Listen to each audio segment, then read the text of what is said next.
United nation security council जो कि दुनिया की एक बॉडी है सिक्योरिटी मेंटेन करने के लिए, वहां पे एक रेजोल्यूशन इंट्रोड्यूस होता है रशिया को रोकने के लिए कि रशिया यूक्रेन में होने वाले इन्वेजन को रोके।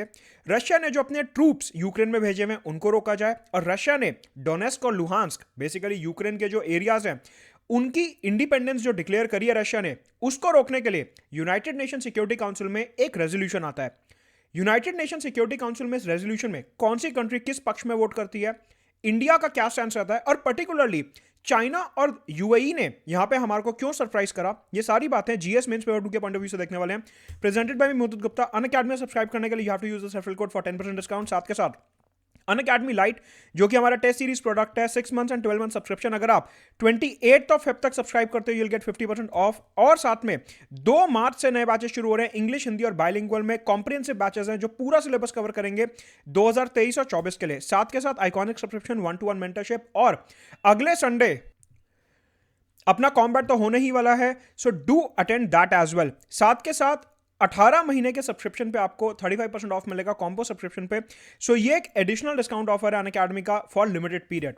Now United nation security council जो है वो यूनाइटेड नेशंस की एक सिक्योरिटी आर्म है, एक बॉडी है जो दुनिया में सिक्योरिटी देखती है। जब यूनाइटेड नेशंस का चार्टर बनाया गया था, यूनाइटेड नेशन चार्टर मतलब कि एक तरीके से जैसे अपने कॉन्स्टिट्यूशन में प्रियम्बल होता है, मतलब कि प्रीफेस टू समथिंग, तो वैसे ही यूनाइटेड नेशंस का एक चार्टर है जहां पे यूनाइटेड नेशंस के प्रिंसिपल्स स्टेटेड हैं। वहां पे दुनिया में पीस और स्टेबिलिटी को मेंटेन करने के लिए यूनाइटेड नेशन सिक्योरिटी काउंसिल के बारे में बात करी गई है। ये जो पर्टिकुलर बॉडी है इसमें 15 मेंबर्स होते हैं total. 5 permanent members US, UK, France, China and Russia, ये 5 परमानेंट मेंबर्स हैं जिनके पास वीटो पावर होती है। इन 5 परमानेंट मेंबर्स के अलावा 10 नॉन परमानेंट मेंबर्स भी होते हैं सिक्योरिटी काउंसिल में जो 2 साल के लिए चुने जाते हैं। 2 साल के लिए नॉन परमानेंट मेंबर्स आते हैं। फॉर एग्जांपल इंडिया 2021 में यूनाइटेड नेशन सिक्योरिटी काउंसिल का नॉन परमानेंट मेंबर बना और 2023 में इंडिया की वो जो नॉन परमानेंट मेंबरशिप है सिक्योरिटी काउंसिल की वो खत्म हो जाएगी। तो इस तरीके से 10 नॉन परमानेंट मेंबर्स होते हैं सिक्योरिटी काउंसिल में जिनके पास कोई वीटो पावर नहीं होती। जो वीटो पावर होती है वो सिर्फ और सिर्फ 5 परमानेंट मेंबर्स के पास ही होती है।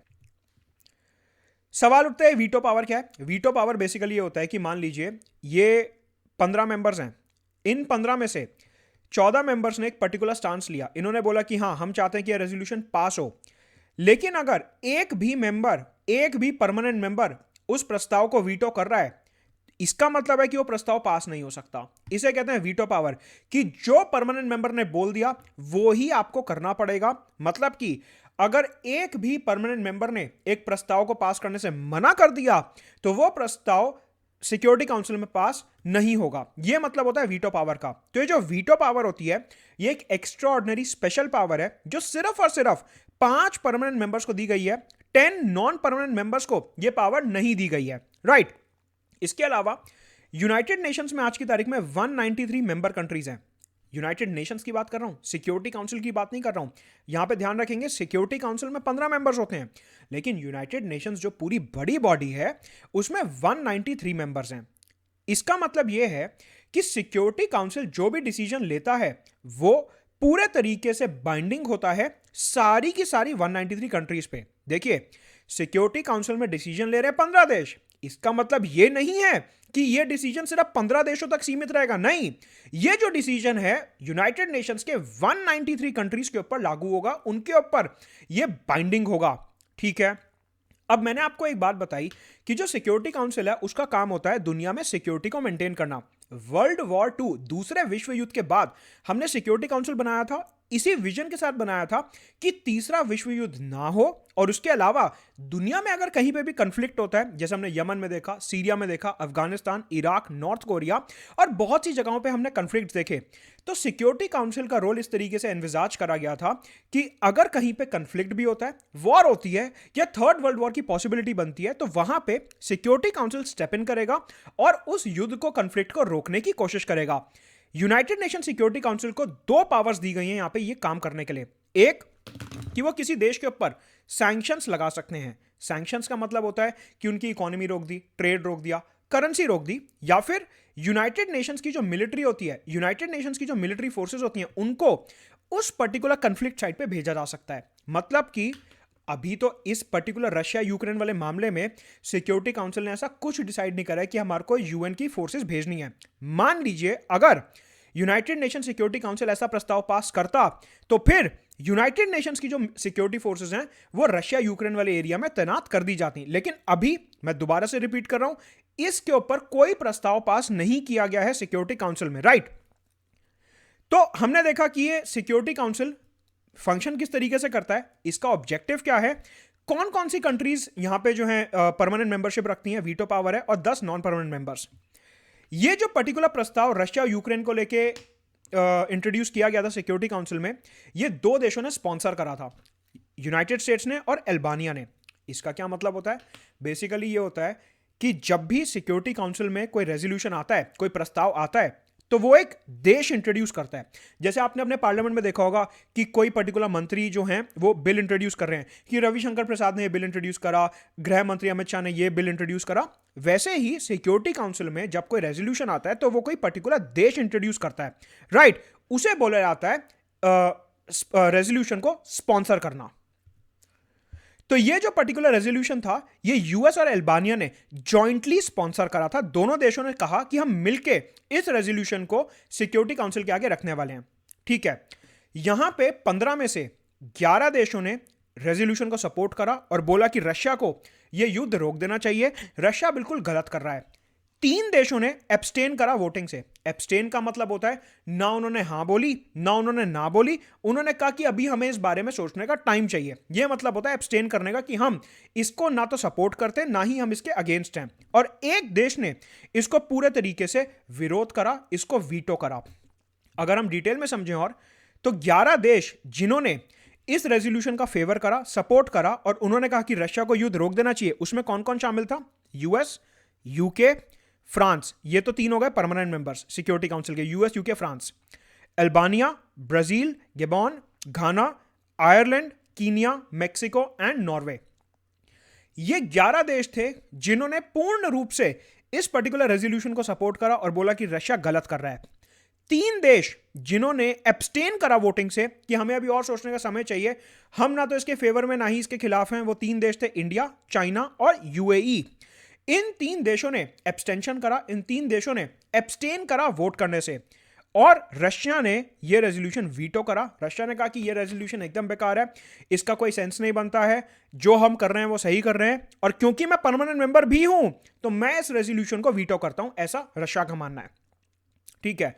तो हमने यहां पे अभी तक ये देखा कि इस रेजोल्यूशन का क्या हुआ, कि ये रेजोल्यूशन फेल हो गया, ये पास नहीं हो पाया क्योंकि रशिया ने अपनी वीटो पावर का इस्तेमाल करते हुए इस रेजोल्यूशन को रोक दिया। सवाल उठता है कि ये 3 देश इंडिया, चाइना और यूएई, इन तीनों ने जो एब्सटेंशन करा, इन तीनों ने जो एब्सटेन करा, इन्होंने क्या इसके लिए रीजन दिया, इन्होंने क्या तर्क दिया इसके लिए? देखिए, यह समझना इसलिए भी इंपॉर्टेंट है कि चाइना और यूएई दोनों ही हमारे स्ट्रेटेजिक पार्टनर्स भी हैं। तो हमारे को समझने की जरूरत है कि चाइना किस तरीके से इस पूरी सिचुएशन को देखता है, यूएई किस तरीके से सिचुएशन को देखता है। सबसे पहले समझते हैं कि इंडिया का यहां पे क्या स्टैंस रहा था। इंडिया ने बोला कि हम एब्सटेन कर रहे हैं इसको रेजोल्यूशन को, हमें सोचने का और टाइम चाहिए। पर्टिकुलरली इंडिया ने यह बोला कि वायलेंस गलत बात है, हर देश को टेरिटोरियल इंटीग्रिटी और सॉवरेंटी रिस्पेक्ट करनी चाहिए, मतलब दूसरे देश की जो सॉवरेंटी है, टेरिटोरियल इंटीग्रिटी है, उसकी रिस्पेक्ट करनी चाहिए। साथ में इंडिया ने बोला कि डिप्लोमेटिक सोल्यूशन ही एक सोल्यूशन है and violence is not the solution to any problem. साथ में इंडिया ने बोला कि यूनाइटेड नेशंस का जो चार्टर है और यूनाइटेड नेशंस के जो प्रिंसिपल्स हैं उनको सोल और स्पिरिट में इंप्लीमेंट किया जाना चाहिए, एंड हम वायलेंस को पूरे तरीके से कंडेम करते हैं। Dialogue is the only answer. तो इंडिया ने यहां पे नॉन अलाइनमेंट की पॉलिसी फॉलो करते हुए यहां पे एक मिडिल ग्राउंड लेने की कोशिश करी कि ना तो हम यूक्रेन को सपोर्ट कर रहे हैं पूरे तरीके से और ना ही हम रशिया को सपोर्ट कर रहे हैं पूरे तरीके से। उसका रीजन ये है कि रशिया भी हमारे लिए डिप्लोमेटिकली इंपॉर्टेंट है और यूक्रेन और उसके जो पार्टनर्स हैं, पर्टिकुलरली यूएस और यूरोपियन यूनियन, वो डिप्लोमेटिकली हमारे लिए काफी इंपॉर्टेंट है। ना तो हम यूएस और यूरोपियन यूनियन के खिलाफ जा सकते हैं और ना ही हम रशिया के खिलाफ जा सकते हैं, क्योंकि रशिया हमारा बहुत इंपॉर्टेंट डिफेंस पार्टनर है। और यहां पे एक बहुत ही महत्वपूर्ण बात आपको बताता हूं, 1971 में जब इंडिया पाकिस्तान का युद्ध हो रहा था, उस टाइम पे यूएस और चाइना ने पाकिस्तान को पूरे तरीके से सपोर्ट करा था और यूएस ने बे ऑफ बंगाल में अपने न्यूक्लियर सबमरीन्स तैनात कर दिए थे। उस टाइम पे यूएसएसआर इंडिया को प्रोटेक्ट करने आया था जब इंदिरा गांधी की सरकार ने treaty of peace and friendship sign करा था 1971 में यूएसएसआर के साथ। कहने का मतलब है रशिया हमारा एक ट्रेडिशनल फ्रेंड रहा है और हमारा ऑल वेदर फ्रेंड रहा है। उसने हर सिचुएशन में इंडिया को सपोर्ट करा है, चाहे मिलिटरीली या फिर डिप्लोमेटिकली। तो अब जब रशिया प्रॉब्लम में है तो हम उसे यहां पे आउटराइटली नहीं छोड़ सकते। तो इंडिया ने मिडिल ग्राउंड लेते हुए यहां पे एब्सटेंशन करा। दूसरा सवाल उठता है चाइना का। चाइना का जो वोट था एब्सटेंशन, ये काफी बड़ा सरप्राइज था। क्यों? यूजुअली चाइना और रशिया की दोस्ती काफी गहरी है। सब देश ये मान के चल रहे थे कि चाइना तो इस रेजोल्यूशन को पक्का वीटो करेगा रशिया के फेवर में। चाइना पक्का से रशिया की साइड लेगा और कहेगा कि यह रेजोल्यूशन एकदम बेकार है। लेकिन चाइना ने यहां पे वीटो नहीं करा, चाइना इस रेजोल्यूशन के खिलाफ नहीं गया, चाइना ने यहां पे एब्सटेंशन करा। यह काफी बड़ा डिप्लोमेटिक सरप्राइज था काफी सारे देशों के लिए।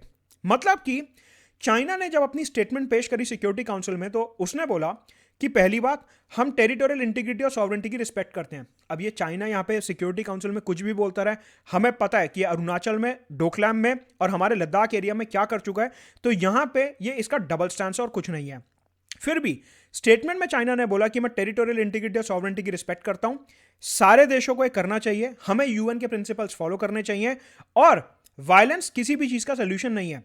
और जब ये स्टेटमेंट पास हो रही थी उसी टाइम पे चाइना के जो एयरक्राफ्ट हैं वो ताइवान के एयर स्पेस में घुस के उनके सॉवरेंटी को कॉम्प्रोमाइज कर रहे थे। तो चाइना ये सिर्फ शुगर कोट करने के लिए बोल रहा है, सिर्फ चिकनी चुपड़ी बातें हैं और कुछ नहीं है। एक्चुअल में चाइना भी एक एक्सपेंशनिस्ट स्टेट है और वो इन स्टेटमेंट्स में ज्यादा बिलीव नहीं करता। लेकिन जब चाइना ने यहां पे एब्सटेन करा वोट करने से तो चाइना ने साथ में बोला कि ये जो क्राइसिस हुआ है ये रशिया की वजह से नहीं हुआ है।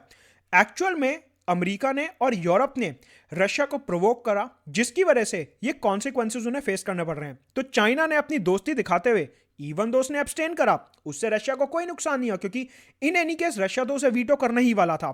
चाइना ने बोला कि देखिए ये जो पूरा का पूरा क्राइसिस है इसमें रशिया की कोई गलती नहीं है, सारी गलती अमेरिका की और यूरोपियन यूनियन की है कि उन्होंने रशिया को प्रोवोक करा। साथ में कुछ डिप्लोमेटिक एक्सपर्ट्स का यह मानना है कि चाइना ने जो एब्सटेन करा है ये इसलिए एब्सटेन करा है कि वो रशिया की वायलेंस को सपोर्ट नहीं करता और रशिया यहां पे टेक्निकली अकेला पड़ चुका है पूरे तरीके से।